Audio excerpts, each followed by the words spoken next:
Did everyone come through okay today? Yep, everyone came through well. From a defensive point of view, what have you seen in the way Tonga play? What challenge will they pose to you tomorrow night?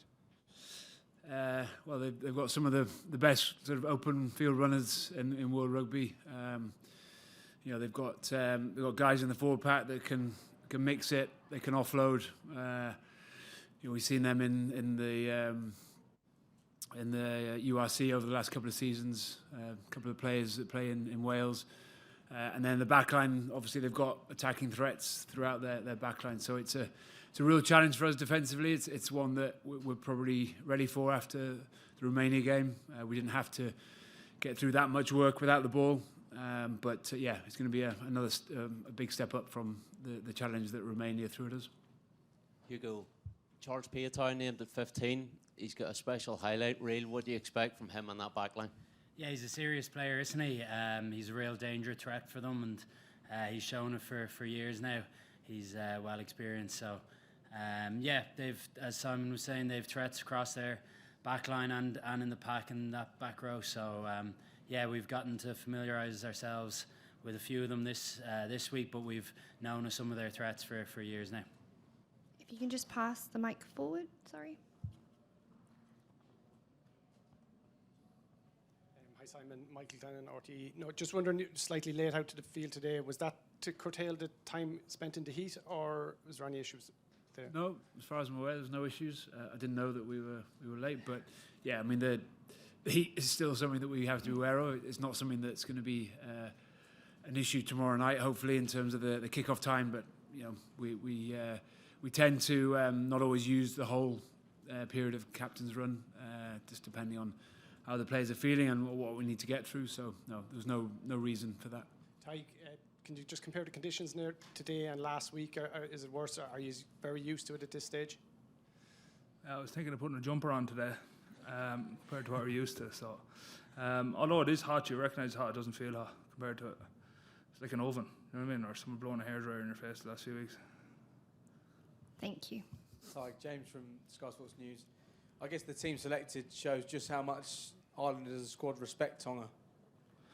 Bossman, I don't pick the team. I think everyone's just delighted to get another opportunity. It's a privilege to play, and of course we respect Tonga and their players. And I always put, like, you think of where they're coming in from, and it's the first game of the World Cup, but the players that play all over the world really, and it must be special for them to get their countrymen in a room and gel and bond for a prolonged pre-season. We're very lucky we get to do it majority of the time in Ireland, but it's a special tournament for them, and to spend it with their countrymen for a long time. So of course we respect them.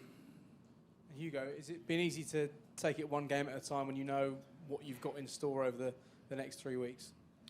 Yeah, I think it has. I know, throughout the pool, there's tough games coming up, but like Tonga are serious side, serious threats and individuals across the team. So we're only looking at them, only focusing on this week.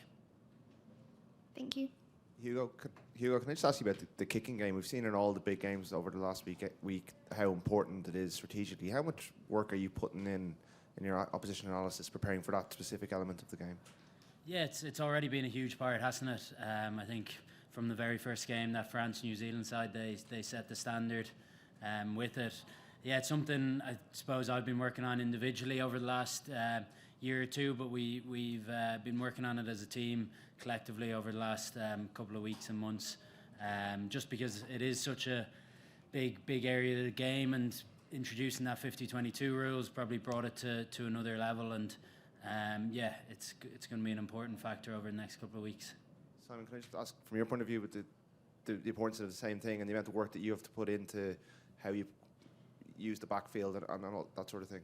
Yeah, I'd say Hugo's been probably modest in terms of he and the back three guys are excellent in terms of taking ownership of that area, not only what's coming at us, but where we can identify where there might be space or opportunities in our attacking kicking game. So yeah, it's It's clearly a major part of the game, and like Hugo said, we've seen the use of the boot. The ball seems to be travelling a little bit further, according to the statisticians.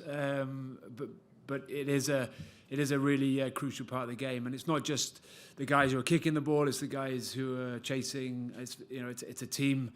It's a team element that we need to make sure that we stay on top of. Tonga have a couple of really good individual kickers in their team that can also put us under pressure. So yeah, it's a big part of the game, and one that, to be fair, the players take massive ownership in driving the standards. Thank you. Just quickly pass these along. Ty, just wondering how you feel about facing this Tongan front row. Apparently they weigh in at 387 kilos.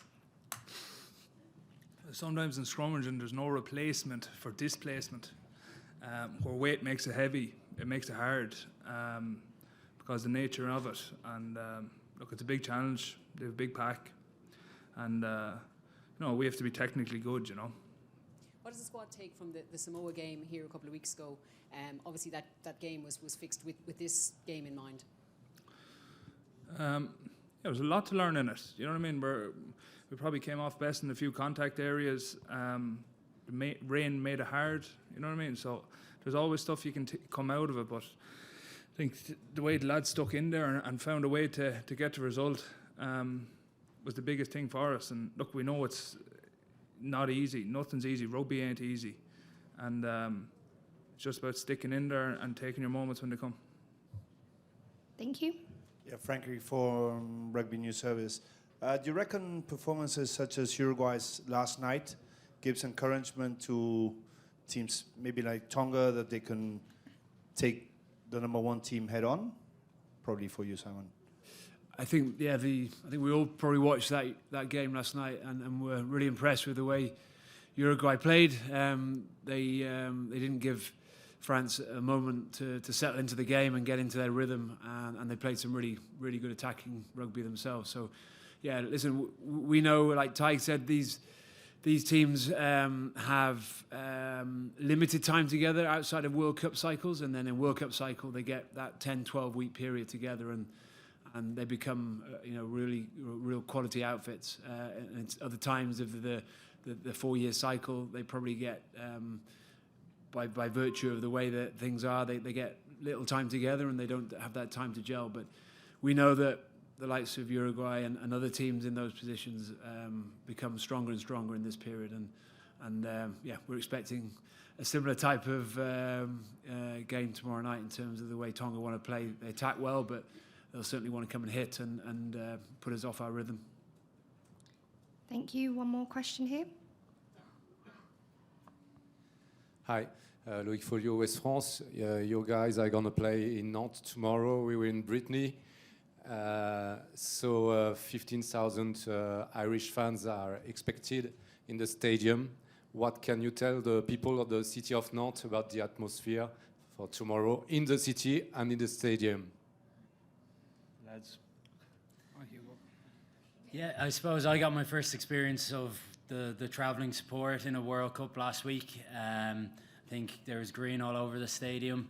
And yeah, we're hoping for the same tomorrow here in Nantes. And by the sounds of it, lots of Irish have travelled, and I know I have family over, and we're really lucky to have that support. And it's a great sort of help for us as a team to galvanise us, and it really makes a difference. So it's exciting for us, and hopefully it's exciting for the people of Nantes as well to host it.